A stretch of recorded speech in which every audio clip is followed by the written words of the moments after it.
माझ्या एका महाराष्ट्रीयन मैत्रिणीकडे मी दरवर्षी दिवाळीला जायचे आणि त्यांच्याकडे मी एक असा खसखस टाकलेला पदार्थ खायचे नेहमी. मग मी एक दिवस तिला विचारलं की हा काय पदार्थ आहे. तिने सांगितलं की ह्या पदार्थाला अनारसा असं म्हणतात. मग मी असंच एक वर्ष तिच्याकडे रेसिपी विचारली. म्हटलं ही कशी असते. ती सांगते करायला जाऊ नकोस, ही खूप कठीण आहे. पण मी सहज तिला विचारलं, मला सांग कृती काय आहे, काय काय साहित्य लागतं. तर साहित्य याला काहीच लागत नाही, फक्त 2 साहित्यात ही रेसिपी होते. पण इतकंच की ही खूप लेंदी रेसिपी आहे. तर चला आता हा अनारसा कसा करायचा ते आपण पाहूया. तिच्याच मदतीने आणि तिने दिलेल्या कृतीनेच मी हा अनारसाचा पदार्थ तुम्हाला करून दाखवणार आहे. तर इथे मी 4 कप इतके तांदूळ घेतलेले आहेत.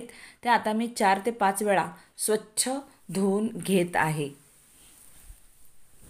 अगदी चोळून चोळून हे सुरुवातीला स्वच्छ धुवायचे आहेत. मी 5 वेळा हे स्वच्छ धुवून घेतलेले आहेत. आता एकदम पाणी वरपर्यंत जाईल, ह्या भांड्याला वरपर्यंत जाईल असे हे बुडवून 24 तासासाठी आपल्याला भिजत ठेवायचे आहेत. ॲक्च्युली 3 दिवसासाठी, पण आपण आता 24 तासानंतर भेटणार आहोत. तर हे झाकून तसंच बाजूला ठेवून द्यायचं आहे. आता पहिला दिवस भरला. पहिल्या दिवशी म्हणजे मी आदल्या दिवशी ही सकाळी 7:30 ते 8 वाजता मी भिजत ठेवले होते. आता दुसऱ्या दिवशी मी सकाळी 7:30 ते 8 वाजता हे चेक करून घेत आहे. थोडंसं हातांनी हे असं ढवळून हा पाणी मी काढून घेणार आहे. 24 तास झालेले आहेत, म्हणजे पूर्ण एक दिवस झालेला आहे. म्हणजे हा पहिला दिवस भरलेला आहे. हा सगळा पाणी मी काढून घेतला आणि यात पुन्हा तेवढाच पाणी, फ्रेश पाणी मी टाकून घेत आहे आणि हे पुन्हा मी बाजूला ठेवत आहे. आता आपण भेटूया दुसऱ्या दिवशी. तर पुन्हा 24 तास भरले. दुसऱ्या दिवशी मी सेम तीच कृती केली आणि मग पुन्हा तो पाणी ठेवला. पुन्हा मी तिसऱ्या दिवशी परत तीच कृती केली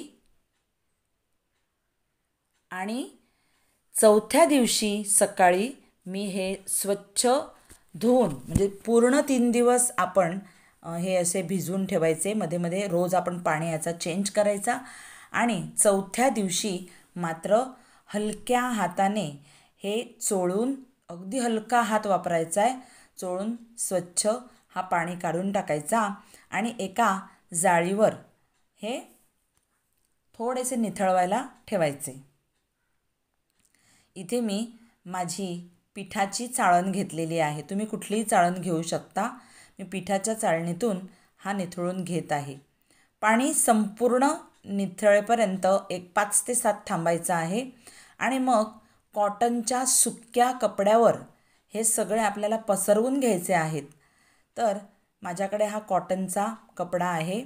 तर मी हे अगदी 1 तासभरासाठी असंच ठेवून देणार आहे. फॅन बिन लावायचा नाही किंवा उन्हात तर अजिबात सुकवायचे नाहीत. फक्त 1 तासभर, म्हणजे हे सुकलेसुद्धा पाहिजे आणि आतून थोडेसे ओलेसुद्धा राहिले पाहिजे. म्हणजे आपण जसा हात त्यावर चिकटवतो त्या हाताला थोडेसे तांदूळ चिकटलेसुद्धा पाहिजे. म्हणजे हे थोडेसे सेमी ड्राय आणि सेमी ओले असे आपल्याला सुकवायचे आहेत. तर मी हे सुकवलेले आहेत. आता मी मिक्सी जारमध्ये याचं मस्त असं फाईन पावडर किंवा छान एकदम बारीक पीठ आपल्याला करून घ्यायचं आहे. इथे तुम्ही पाहू शकताय. आता पिठाच्या चाळणीवर मी हे पीठ चाळूनसुद्धा घेत आहे आणि जे उरेल, म्हणजे जे जाडसर उरेल ते पुन्हा मी मिक्सरच्या जारमध्ये फिरवून ते तसं बारीक करून घेत आहे. तुम्ही पाहू शकता की खूप मस्त आपलं हे पीठ बारीक झालेलं आहे.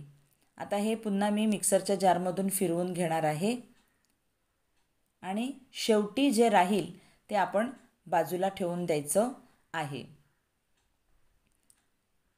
हे पहा, एवढंसं हे उरलेलं आहे. तर हे आता आपल्याला, हे जाडसर आहे ते आपल्याला घ्यायचं नाही, तर ते बाजूला ठेवायचं आहे. आणि या जाडसर या तांदळाच्या रवाळ पिठाचं काय करायचं ते आपण त्याची कृती कधीतरी नंतर पाहू. तर आता हे आपण मोजायचं आहे पीठ किती आहे ते. तर मी कपाच्या मदतीने हे मोजून घेत आहे. तर हे बरोबर 3 कप इतकं हे पीठ भरलेलं आहे. अगदी बरोबर 3 कप, म्हणजे दाबलेलंही नाही आणि हलकं फुलकंही नाही. हलक्या हाताने असं मी हे छान पीठ मोजून घेतलेलं आहे.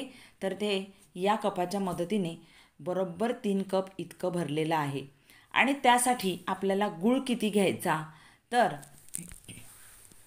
पाऊण कप आपल्याला गूळ घ्यायचा आहे. तुम्ही गूळ कुठलाही वापरू शकता. इथे मी आपण चिक्कीसाठी जो गूळ खातो त्या गुळाचा वापर केलेला आहे. तुम्ही कुठल्याही प्रकारचा गूळ इथे वापरून घेऊ शकता. इनफॅक्ट तुम्ही साखरेने जरी केलं तरी काही हरकत नाही. पण साखरेचं ते पाक बनवा, ते पाक जाडसर बनवा आणि मग ते ते खूप मोठी अजून लेंदी कृती होते. तर आपल्याला तसं करायचं नाही. तर डायरेक्ट गुळामध्येच हे मस्त आपल्याला पीठ बांधून घ्यायचं आहे. पिठाचे गोळे करायचे आहेत. ते छान अगदी एकजीव करायचं आहे या पिठामध्ये हे गूळ. आणि एकजीव करण्यासाठी जवळजवळ 15-20 मिनटं लागतात. एकदम प्रत्येक पिठाच्या कणाला चोळून चोळून हा गूळ घ्यायचा आहे. आणि आता ह्याचे मी मस्त गोळे बनवून घेत आहे. आता एक कंटेनर घ्यायचा आहे, हवाबंद डबा किंवा कुठलाही असा डबा तुम्ही घेऊ शकता की ज्याच्यातून हवा जाऊ शकत नाही. तर हे गोळे मी या डब्यामध्ये घालून घेत आहे. आणि अजून पुन्हा हे आपल्याला 2 ते 3 दिवस असंच ठेवून द्यायचे आहेत. आता तुमच्याकडे समजा वेळ नसेल एवढं अजून, तर तुम्ही हेच पीठ नीट मळून घ्यायचं आहे. म्हणजे आपण जसं भाकरी बनवण्यासाठी किंवा चपात्या बनवण्यासाठी जसं पीठ मळतो तसं पीठ हे मळून घ्यायचं आहे. आणि लगेचच तुम्ही हे अनारसे बनवायला घ्यायचे आहेत. पण माझ्याकडे खूप वेळ आहे त्यामुळे मी हे असं आंबवण्यासाठी ठेवणार आहे. कारण पीठ आंबवल्यानंतरच त्या अनारस्याला छान अशी जाळी पडते असं माझ्या मैत्रिणीने मला सांगितलं. तर मी सुद्धा 2-3 दिवस हे पिठाचे गोळे साईडला ठेवून देत आहे. 3 दिवसानंतर पीठ बघा कसं झालेलं आहे. जसं काही मी एकदम छान मळून ठेवलं होतं अगदी तसं झालेलं आहे. गूळ एकदम त्यात एकजीव झालेला आहे. मगाशी पिठाचे गोळे कसे होते आणि हे गोळे बघा. तर आता ह्याच्यातले छोटे छोटे बॉल्स आपल्याला बनवून घ्यायचे आहेत. आणि बोटांच्या मदतीनेच आपल्याला अनारसे बनवून घ्यायचे आहेत. आता सर्वप्रथम मी तुम्हाला एक अनारसा वाढवायचा कसा किंवा तो बनवायचा कसा ते मी तुम्हाला दाखवते. बोटांच्या मदतीने आपण तो बनवायचा. इथे तुम्ही पाहू शकताय.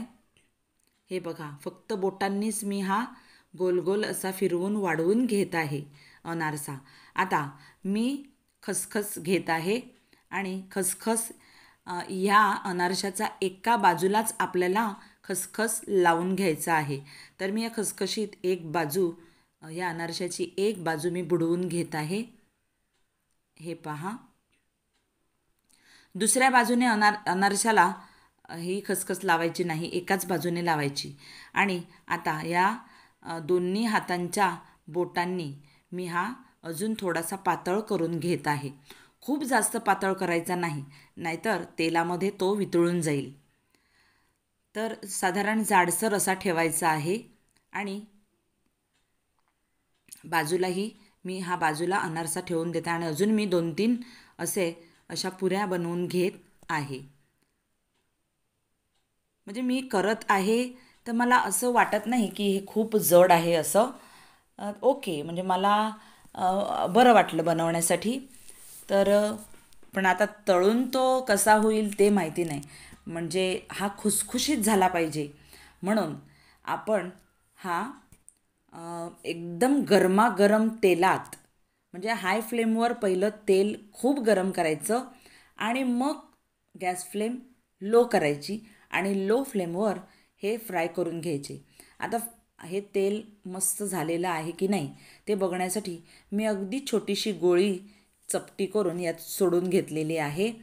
ही गोळी त्या तेलामध्ये वितळलेली नाही की काहीच झालेली नाही. खाली गेली, खालून लगेचच ती वर आली आणि ती गोळी बघा कशी मस्त फुललेली आहे. म्हणजे आपलं पीठ छान मुरलेलं आहे. आता आपण डायरेक्ट या पुऱ्या फ्राय करायला घ्यायच्या आहेत.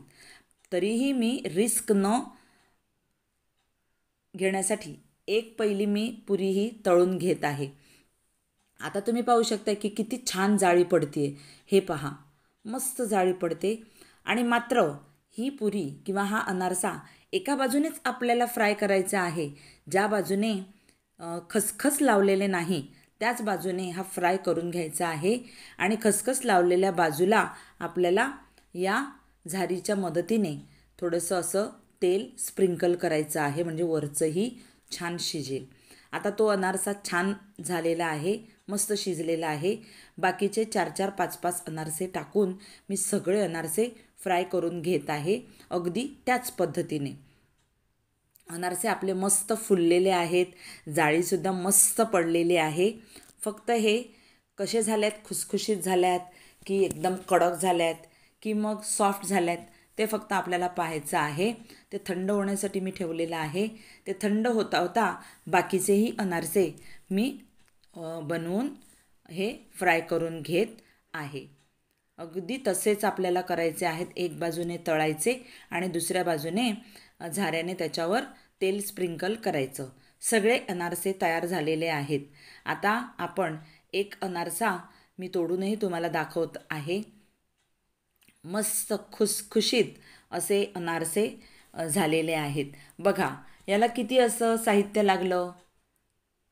2, म्हणजे तांदळाचं पीठ आणि गूळ आणि थोडंसं खसखस, एवढंच. म्हणजे जास्तीत जास्त 3 साहित्य लागतं आणि ते साहित्य आपल्या घरात असतं, म्हणजे आपल्याला विकतचं काही आणायलाच नको.